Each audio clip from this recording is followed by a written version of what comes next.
Everyone thought it would be the Dodgers, but it's the Cardinals against the Nationals in the National League Championship Series. And since the Nationals are a wild card team, the Redbirds, we get home field advantage. All right, here's what you need to know. Information on your screen. Game 1 tomorrow at Busch Stadium. The first pitch scheduled for 7:08. And the second game of the series is Saturday afternoon. First pitch 3:08. After a night of partying, a lot of celebration, the Cardinals are just getting back to St. Louis. Our Doug Vaughn joins us live at Busch Stadium with the latest. Doug?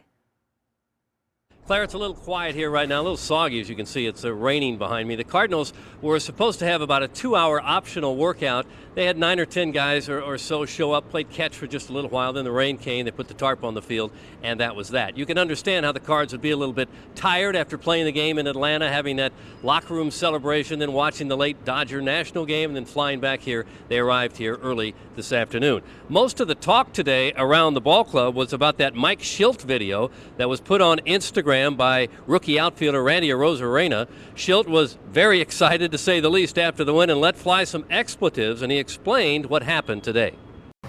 You know, I apologize if my language offended anyone. It's not something I like to represent.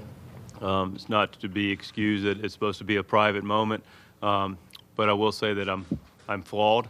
I have my moments. You know, I grew up in a clubhouse, and you know, one of the crosses I bear is my language. I will not apologize for having passion about how I feel about our team and the accomplishments of our team.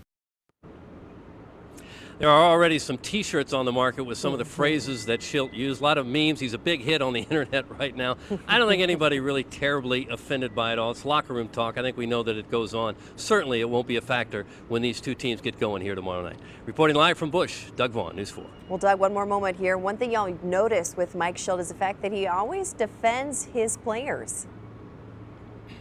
Oh, he certainly does. He has everybody's back, and I suppose maybe privately he might have ripped into Arozarena just a little bit for violating the omerta of what goes on in the clubhouse stays there. But this afternoon he said he understood what happened and he took care of it in his own way. I think all is good. Yeah, interesting. He started off that press conference with that this afternoon. All right, Doug, live at Busch Stadium for us this afternoon. Thank you. Well, as we take another bird's eye view of Busch Stadium from our roof cam this time, here's the latest on tickets for tomorrow and Saturday's games. The Cardinals say Friday's game almost sold out. There are still tickets for Saturday's game, mainly standing room only. And if you're interested in going to either game, here's a helpful tip from the team. We encourage our fans to go check the website because there are returns that come in, different allocations for their players, Major League Baseball, the visiting team. The Cardinals advise against buying tickets on the streets because of fake ones, but the team does partner with StubHub. We checked that website. There are a number of tickets for sale for both games.